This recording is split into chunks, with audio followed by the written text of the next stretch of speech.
Hi there everyone, welcome once again to Shorty on the Fly, and today we're going to go a little bit old school and tie a Partridge and Orange, and even though we call it a Partridge and Orange, I'm actually going to use an alternative material for the wing today.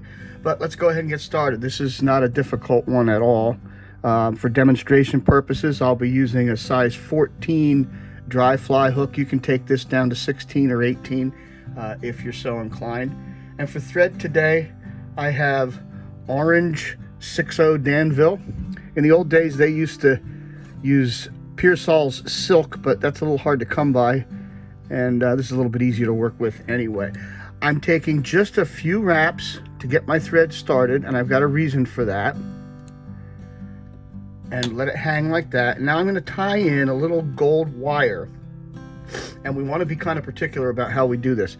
So I am going to lay that on the far side of the hook and take touching turns back. I want to leave that on the far side of the hook. This is a really sparse pattern, so we really want to keep that in one position and not let it roll around the hook. And I'm being very particular about how I'm laying these wraps on because I don't want any bumps at all. And I'm going to run that back to almost the bend of the hook, and I'm going to take touching turns, and I mean touching, back up the hook shank so that we create a very, very slender abdomen on this. Okay, now we get about 2 hook eyes back. That's what I'm going to start making my wraps.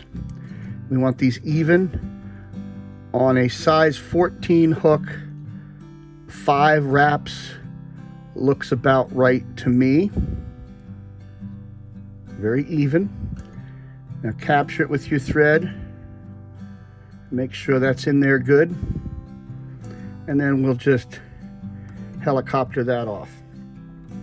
And now for just a little thorax, and this isn't necessary, but I kind of like this little shimmer to be on most of my flies. I'm taking just a pinch, just a wisp of burnt orange SLF Prism dubbing. It's a very little bit. I probably even have too much on there, but we're going to go with it anyway. Okay. And end with our thread right in front of that. And now I'm using a whiting Brahma hen.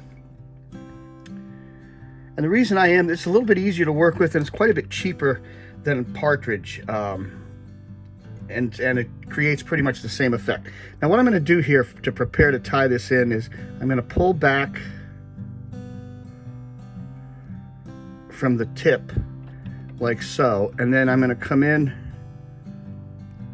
and cut the rest of that away just to give myself a nice tie-in point. Now give your thread a counterclockwise spin as though you were looking down on it, and that will want to make the thread jump rearward so that you can capture that right in there. Now reach for a set of hackle pliers, the plunger style, and we're going to grab this by the tip. I'll make sure my thread's down here by the eye. Okay, there we go. And I'm going to make only 2 full wraps. So here we go with 1, and preen the hackle back as you go. 2. And if there's any wonky looking fibers, don't worry about it. You can get those dealt with on the next step. Okay, so we capture that. Took like 3 wraps around. Trim away the waste. And now just reach in and pull everything back with your thumb and forefinger and start making touching turns back toward the hackle, toward the rear of the hook, and you should end up with a nice little head and everything sweeping back like that. And that's all we need to do. I'm in a whip finish, and that's it. If you want to get fancy, you can come in and hit the head with a little UV resin or Sally Hansen's if you'd like. You can also tie this in yellow or green or whatever color you like, but it's a sparse little fly, and many times this has saved the day for me. There's something about it that the fish like. You fish it right in the surface film. You can even hit it with some floating and fish it dry sometimes, and that will work. But there you are, little old style Partridge and Orange. I hope you have success with it. As always, if you enjoyed the video, leave a comment or a like or subscribe. We love hearing from you. I bid you peace.